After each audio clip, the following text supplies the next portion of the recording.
Hello, everyone, and welcome to the Counselor Corner podcast brought to you by the award-winning Golden Eagle Broadcast Network. I am Ashley Patterson, one of the counselors here at Frederick High School. You all know my co-host, Josiah Hall. Josiah, do you want to introduce us to our very special guest today? We have an exciting group here. Yep, I'd be happy to. Today we have two very special guests, two people that we get to work with every single day, and that also means our kids get to interact with, be around, take their class every single day, and those are our two amazing SROs, or school resource officers, who we're going to talk about today. Two over from me, we have Officer Andy Fairbanks. Officer Fairbanks is originally from Nebraska. Truth. Has been a police officer since, 1999? 1999. Oh, yeah. You guys taught Jumpstart together. We taught Oh, Jumpstart. yes. Yeah. I'm remembering Okay. was it the Quizlet that you did for all the kids? Yeah. It's Get to Know Your SRO.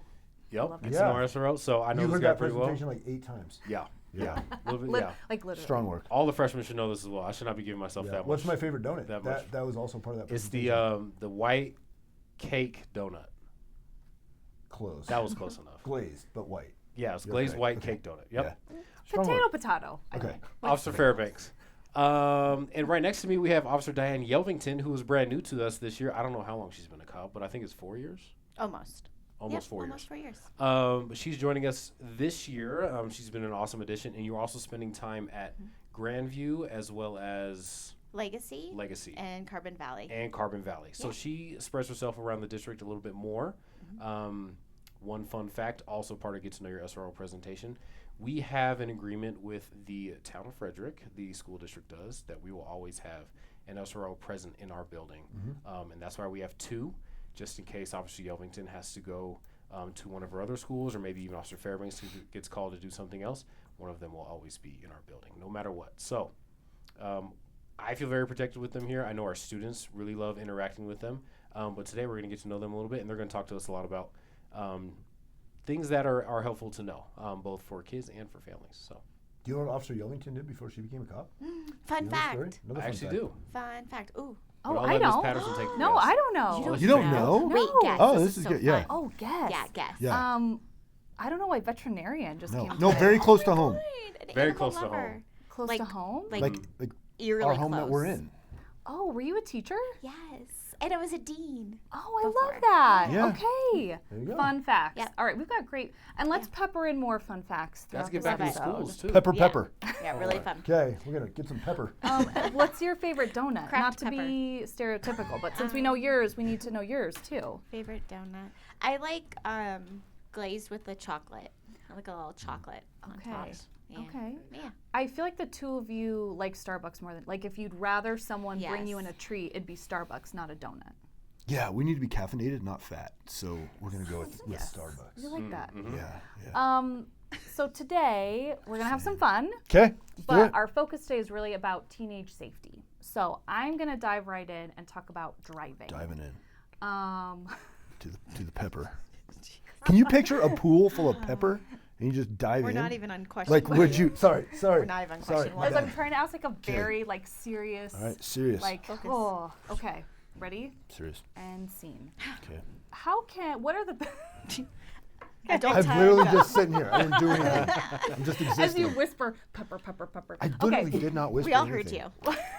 thank you, Diane. You're welcome. I Girl got you. power over here. Yep. All right, what are the biggest safety risks for teen drivers Focus. today? I think probably the biggest safety risk is distracted driving. And that distraction could come from your phone, passengers in your car, music, stuff like that. But normally when we see a teen driver get in trouble, either a ticket, a car crash, something like that, it's from a distraction. 9 times out of 10, that distraction is either a phone or friends in the car. So what's your biggest advice for them on keeping those distractions at bay? Put your phone away. Yeah, put your stupid phone away. It might get seem away. like you're on it for 2 seconds, but so much can happen when you're driving and not being able to anticipate that. That is what we see over and over and over again, is just somebody not paying attention for just a split second, and then something horrible happens. So put your phone away. Yeah, I mean, not just with student drivers, we see it with adults. Yeah. But adults have more experience under their belt for driving and stuff like that. I mean, they'll still get into crashes with their phones too. So. Yeah. Yeah. And in Colorado, we now have like the hands-free law, and clearly that was put in place for a reason. So some people are like, well, what if I don't have a Bluetooth, or what about this? Then pull over and check your phone, because these laws are in place and it's clearly for a reason, and it's to try to keep people safe and Yeah. not. But even with the hands-free, like you get into a conversation, you're talking with your friends, like your mind is not on the road. So hands-free is better than like actually having your phone, but it's still a distraction though. So yeah. Something I don't think people realize is like how much ground you cover Yes. Yeah. with just one split second looking down, right? Like it may feel like 2 or 3 seconds, but that you might have gone a couple hundred feet, Exactly. and there's a lot that can happen in a couple hundred feet. Yep. Because I mean, braking is not instantaneous. So just because you might see something happen, but your reaction time plus braking time, depending on how fast you're going, this is very mathematical. But depending on how fast you're going, you might not have time to brake depending on what your distraction is. So it's just being aware and not assuming that everything will be fine, and just being careful. That's the main thing. Yeah. Yep. Same Helpful. with people in the car too. Yeah. Like young drivers for the first six months, right? I believe. First 6 months they have a driver's license. You can't have anybody in the car under 21 that's not an immediate relative of yours. And part of that is put into place. So you can get that 6 months under your belt without having your parents in the car, without your friends being a distraction in the car as well. So, Oh, I think that's a new law since I was a driver. yes, let's definitely a new law let's since I was a not driver, but do we that won't go math back real that quick. far. Because No. you and I are similar driving ages. Yeah. So I learned to drive in a covered wagon, so not a dinosaur. Okay. Covered Similar wagon. driving ages or similar ages? I don't know. What's the difference there? understand. What are the most common They just started mistakes letting you him drive. see teen drivers make? I think a lot of it comes back to like the stuff we were talking about, being distracted, too many people in the car, their reaction time, like what Mr. Hall was talking about. We have this thing called OODA. Actually, you know OODA. What does it I stand do know for? OODA. I'm gonna quiz you. Oh, yeah. okay. Oh, man. Observe, orient, decide, act. How impressive, Yes. Patterson. Impressive. All right. So good. That's on a two loop. of you that have listened Put it on a to loop. different Wow. classes of mine. So, yeah, so the OODA loop process, real quick, is a process your mind has to go through before you can make a decision. And if the car in front of you brakes and you're looking down at your phone, by the time you look up, you've got to observe that. You've got to orientate yourself to it. You've got to make a decision to hit your brake, and then you got to act on that. Usually by the time you've taken that all in, if you don't see it coming right away or you're following too close, that's when you're going to get into that crash, that rear end crash. So, or the light is changing, you look down, by the time you look up, it's going from yellow to red. You're trying to act and you're just behind the 8 ball. Yeah. So, Do you have any tips for driving in bad weather? Snow, rain, anything else to kind of help teens just as far as safety goes? man, we have an outstanding video on the SRO Instagram page of Officer Yelvington giving some wet weather driving tips. Well, I didn't really and get to that what happened. message. Somebody accidentally or possibly on purpose, Probably accidentally. probably on For purpose, sure, I feel like it was definitely on purpose. drove through a puddle Wow. and distracted me. Wow. What kind of car was it? Do you remember? I mean, I think it might have been like a Tahoe with. Was there a golden eagle on the It Tahoe? might have been. It's hard to say because it's so. I remember my discreet. Tahoe got stolen Huh. for a couple hours on a Really? rainy day one time. We gotta go Oh find it. no, that's so. Interesting. Oh my gosh, Weird. that's crazy. Yeah. How odd. Yeah, check out SRO Fairbanks Instagram page and TikTok for a copy of that video. Yeah. So Shameless plug. shameless plug. Oh yeah, shameless plug right there. There we go. There we go. Anyways. Yeah, I mean, anytime the weather is bad, and we talk about rain, snow, even fog, just slowing down, creating more distance. Again, it's going to help that OODA loop. It's going to help reaction time. So if you do decide you need to brake or you need to take an evasive action from another vehicle or something like that, you've got some time to make that decision. So Yeah, completely agree. Slow down and distance. Those are the two best pieces of advice. And double check. If you're making a turn, if you're entering into an intersection, a lot of accidents happen at intersections, especially when those lights change. So anticipate, slow down, double check.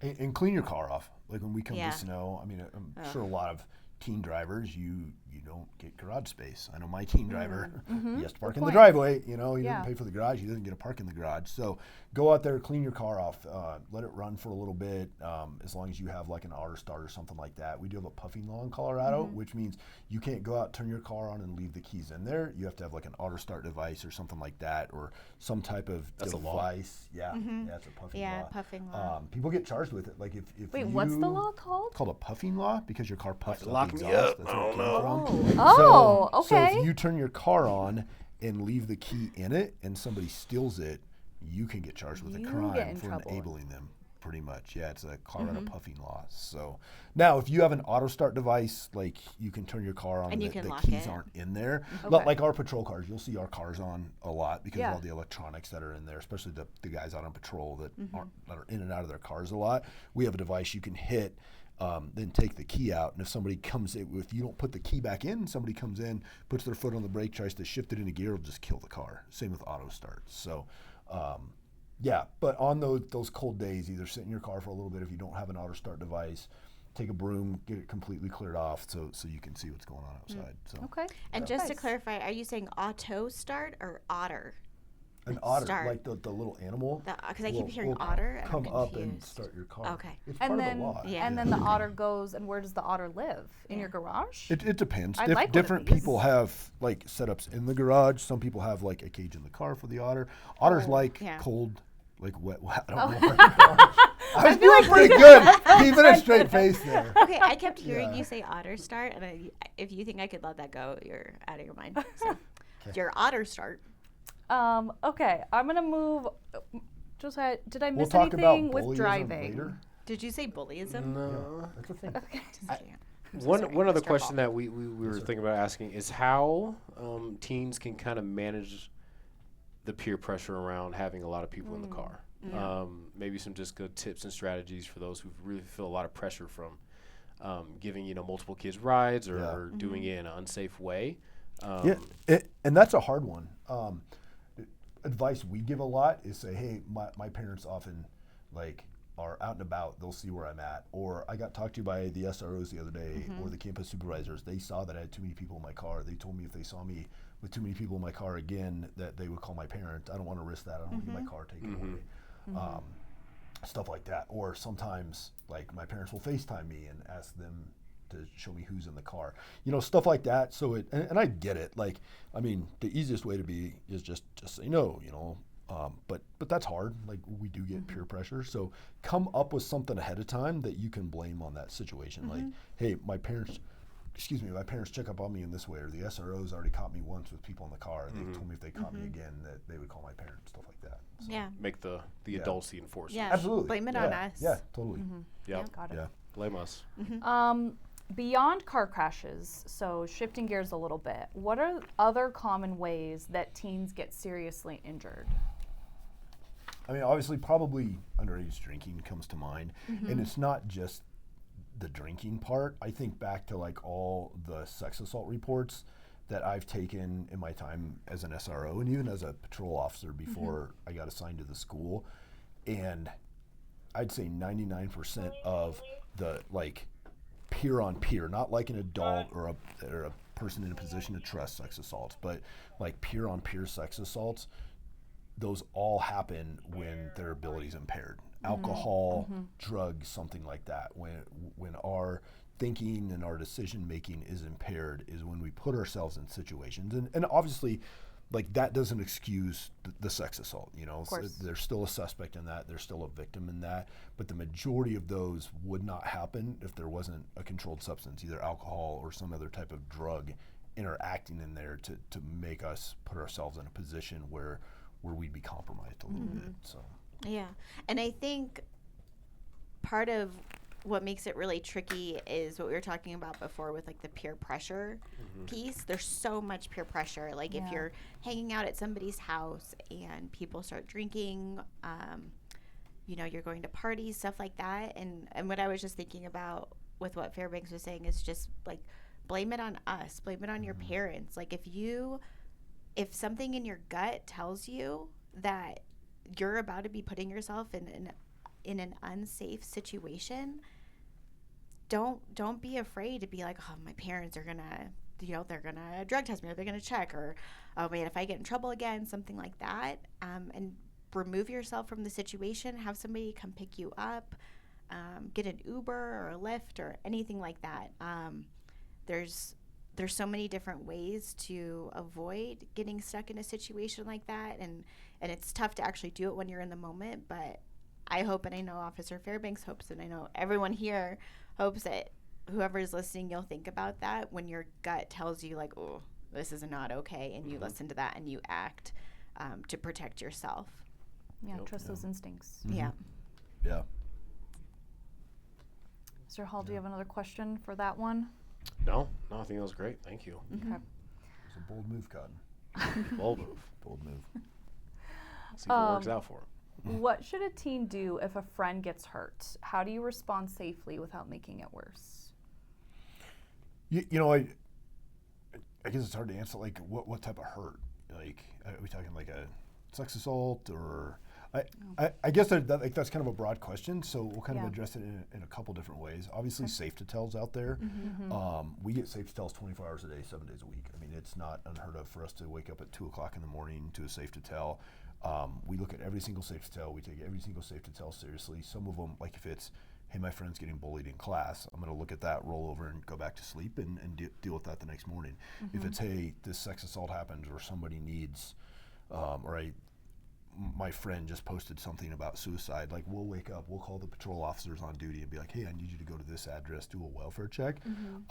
Safe to tell is great. Safe to tell does not replace a face-to-face conversation with a trusted adult. You've heard me, like my Jumpstart presentation, a lot of that is around the importance of having a trusted adult in high school, somebody you can go to for advice, somebody you can go to and be like, hey, my friend's in trouble, what can I do? Somebody with some life experience, somebody with some training behind that can guide you the right way. One of the hard things with safe to tell is a lot of times somebody will put in a safe to tell and the information makes sense to them because it's in their head, so they'll write it down and then we'll get it and it's kind of vague. And safe to tell will try to engage what they call the tipster, the person that put the safe to tell in, but a lot of times people don't respond, so it's hard for us. Like, we'll do the best we can with the little bit of limited information we have, but it's a lot easier if you can go to an adult or put in the safe to tell and then put your name in there too, so they can follow up. Like, even if we know who it is, we still treat that anonymously. But yeah, safe to tell obviously doesn't replace your guys' role as counselors. Like, our biggest, like, 2 o'clock in the morning, you're not going to call your counselor, you're going to put in a safe to tell, but then follow up with your counselor or another trusted adult in the building later on. So Awesome. Thank you. I think that kind of segues into, like, mental health concerns. What signs can students look for in themselves or in their friends that might indicate doing a safe to tell, coming to see Mr. Hall or myself or the counselors? Like, what are some things that you commonly see as, like, red flags? Some of the things that come to mind are like withdrawing, so kind of like pulling away from friend groups, changing patterns. So if you notice somebody's like regularly doing something and then all of a sudden that's not what's happening, that's something to look out for, and asking your friend, like, are they doing okay? And then the other part of it is, if you hear your friend say something and you're concerned about how they're feeling, even if it seems like it might not be a big deal, if you have a trusted adult and you're like, ooh, this is too much for me to handle, go and talk to someone, because as students there's so much going on, and that's what we're all here for. And any other trusted adult that you might have at school or at home, if you hear something, say something. That's really the biggest takeaway. And then if your friend or even a classmate or anything, if they need help, then we can help them find the resources that are like applicable for the situation. And then worst case, if everything is fine and they're just having like a tough time or something weird is going on, then they know that, like, hey, there's people looking out for you. Because the bottom line, even if they're like, oh my God, I can't believe you told somebody, why would you do that? You care. And caring and saying something is so much of an advantage in the long run. So that's just something to think about. If you hear something, say something. Yeah. And we've got awesome partnerships with North Range Behavioral Health. And just because someone is, even worst case scenario, somebody's suicidal, that doesn't necessarily mean that we're going to put them in our police car and drive them to a facility. I can think of one time in 8 years as an SRO when I've had to do that, and that's because that person, I mean, this was years ago, that no longer at the school, like that person was actively suicidal, and if we didn't act right then, but a lot of times that's just sitting down, coming up with a safety plan with like you guys as counselors, or us calling North Range. North Range comes out, spends a little bit more time with that student, and then develops a safety plan and follow-up appointments. Like less than 0.1% of the time does it involve us actually Julie, where you placing at? someone on a mental health hold. So, Okay. yeah. I'm so sorry. I just wanted to add one other piece to that. If I am walking a guest. I think a lot of times what's tough is if somebody is drinking or using drugs or something like that, they just think that it might be, like something that they're doing because they want to fit in with a group or they're bored. But so often that is like a symptom Like a of coping mechanism. Yes, exactly, of something Self-medicating. Yeah. underlying. So if you're noticing something like that and you're like, oh, like that seems new, or you're concerned about it, just say something, because there might be something below the surface that you don't know about, and then that's where your friend or acquaintance or classmate, anyone, even family members can get some support, because it's not any one person's responsibility to take care of anybody else. Like, we're all in this together, we're all working together. And I think that's one of the things that I've noticed the most coming into being a school resource officer, is like we're all on the same team, and we want people to feel successful, hopeful, and supported. Awesome. Thank you. So my last question for you guys, and Josiah, I don't know if you have one as well. Mr. Hall. Sorry, Mr. Hall. I got scolded there. I got to be professional. We're professionals. You see a lot of scary, as I'm trying to ask again a really Is he saying serious pepper? question. Pepper? Pepper. You see a lot Oh of my really God. scary things on the news right now about school safety. Mr. Hall and I really know all the great things that you guys do to help keep Frederick High School safe and our community safe. Is there anything that you want our students in our community to know about how you keep us all safe every day? Yeah, so I mean, there's little things. You guys probably notice where I park every day. Like, I park right on the sidewalk. It's not because I'm lazy, although it is really nice to park that close to the building. Very convenient, very If convenient. somebody comes to our school to try to do harm, we want them, as soon as they pull in the parking lot, to be like, oh, there's a police officer in there. There is a good guy with a gun that is going to fight back if I try to do harm. Officer Yelvington, when she's here, she parks on the sidewalk out back. So if somebody pulls into our west parking lot, it's going to be very obvious there's a police car there. Mr. Hall touched on like our agreement with the school district a little bit. We call it an IGA, an intergovernmental agreement between the Frederick Police Department and the St. Vrain Valley School District, that one of the two of us will be on campus at all times, from 7 a.m. to at least 3 p.m. Usually we're here till about 3:30. So that means, like we talked about, Officer Yelvington covers some grade schools. If I'm out sick or I have training or something like that, then Officer Yelvington stays here. That means like we don't even go to Santiago's to get lunch or anything, unless one of the two of us is not here. So there's no time where you won't have an SRO here. We do a lot of training. In the summers, we do active shooter training. We go to a lot of conferences, stuff like that. Like we'll take a day over break. I think it's January 5th for us this year, that Monday that before school starts back up, and all the SROs, we're going to the range to shoot. No matter what the weather is, but we're still going to be out there honing our skills. Yeah, I was going somewhere else with that, and I was going to say something else, and I forgot my train of thought. So I'll jump in while You're you up. get it together. thank you. I also wanted to add, we as like Frederick Police Department, but we work with other police departments around the area too. So when we go and we do training for like an active shooter training, where we're going and we go through different schools, we work with different agencies, because if something were to happen where somebody is an active threat and they're coming to our school, then everyone's coming to help. And so it's been awesome being able to train with so many different police departments so that we understand how each other work. We're going to different schools, and that way we can be even faster, more aware. We know where all the entrances, exits are, all of those different pieces. So there's a lot of behind the scenes training, and just even thinking about working through scenarios and making sure that we are doing everything we can to keep everyone safe, because that's the bottom line. That's why we're here. Well, we play what if scenarios through our head all the time. Not just, as like an active shooter, something like that. But we'll be walking down the hall together, and we'll just be like, hey, somebody pops out of this room right now. Like, what do we do? Where do we go? How do we notify everybody else? At football games, we talk about like, what if a section of our bleachers collapse? So like, how do we get help? Where do we go? What if somebody has a medical emergency in a car? Where do we go? So again, it kind of goes back to that OODA loop that we were talking about earlier. Like that's something that not just driving, it's everything. And as cops, we have an OODA loop too. And so we are constantly trying. So if something happens, it's not the first time we've ever thought about it. Late start days, all the SROs get together. Sometimes we'll do like hands-on training, and other times we'll just do tabletops, and we'll come in with what-if scenarios and kind of talk about, okay, if this happens, where do you go? Where do I go?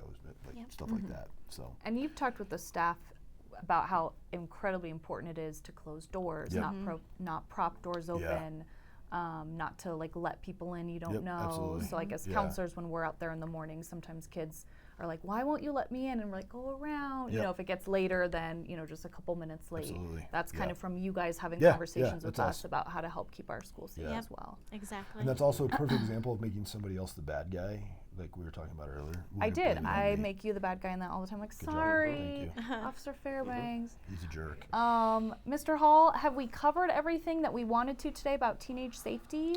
I mean, I think so. I feel like we covered a lot. I feel like a really heavy topic, and it really is. So I'm glad that we gave that a little bit of space. But I was curious about, specifically from you, Officer Yelverton, just about like your experience here at Frederick, maybe just some highlights and some of the bright points of being here as a SRO this year. I love that we're ending on a positive note, because this was pretty heavy. We unpacked it today. Yes. We unpacked it. Yes.